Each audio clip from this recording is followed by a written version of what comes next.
The Better Business Bureau, State Consumer Protection Division, U.S. Postal Service, and other agencies have thousands of complaints and many investigations in progress on unscrupulous con artists. But in many cases, swindlers go on operating even while they're under investigation. While consumer protection agencies have made successful prosecutions, in some instances they are still frustrated, unable to protect the public or stop con games. Randy Ripplinger reports much of the battle against easy money scams is the responsibility of the consumer. One of the worst ripoffs we encountered during our investigation involved some repairs on the home of this Southeast Portland resident.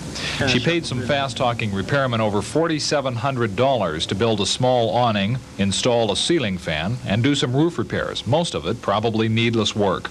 The men wanted to be paid in advance, and they were. The work was sloppy, the price outrageous. Yeah, before he did, they gave him the $3,000 first, and then when this other guy, Dan, looked at the front there, and he said it would be $1,700. Once the money was gone, she called her daughter to find out what to do. Subsequent calls to the Better Business Bureau, the State Consumer Protection Division, and the Builders Board still didn't get the money back. There's not too much you can do. I was trying to think, who in the world you go to after that? I was kind of disappointed because it comes down to the fact that the people that are doing this are getting away with it.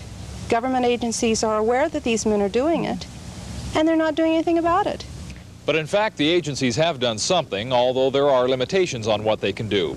In some cases, for instance, the State Builders Board has paid out thousands of dollars in claims against a contractor's bond until the bond is exhausted. But when most people think of consumer complaints, they think of the Better Business Bureau. As well known as the BBB is, it has its limitations. What the Bureau can do is arbitrate complaints over a product with the business, but it does not act as an attorney. That means if a business tends to perform unethically or illegally, the only tool left is a bad record in BBB files, which the Bureau will release when someone asks. There's a great deal of fear in public exposure, and there's no assumption on our part that we can handle outright law violations.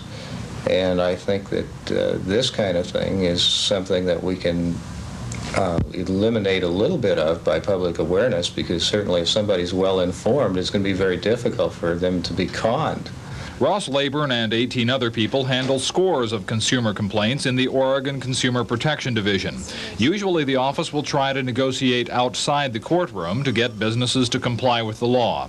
And they have some degree of success. But the big problem here is that a lawsuit can't put a crook in jail nor refund the consumer.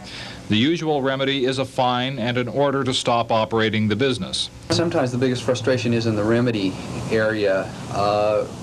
There is, I think, an unsettled question right now as to whether our contempt power is civil or criminal.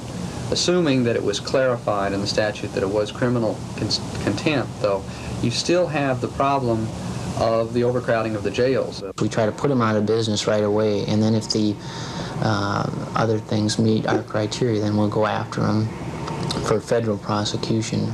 But even though the feds can and have jailed fraud operators, they are hamstrung at times by the very people who want the crooks stopped. The victim of it doesn't come forward and complain, and a lot of that stems from, number one, the guy is afraid to admit that he's been a victim of mail fraud. People have the feeling, oh boy, I've been suckered, and they just don't want to tell anybody else about it. So even with the help of business, state, or federal agencies, you may see the unscrupulous businessman fined or even jailed and still not get your money back. Perhaps the best advice is the Latin saying, caveat emptor, let the buyer beware. If they know what they're buying and they understand it well, you know, they don't have to be as careful if they don't. You know, there used to be an old saying, if you don't know your merchandise, know your merchant. Randy Ripplinger reporting for Channel 2 News.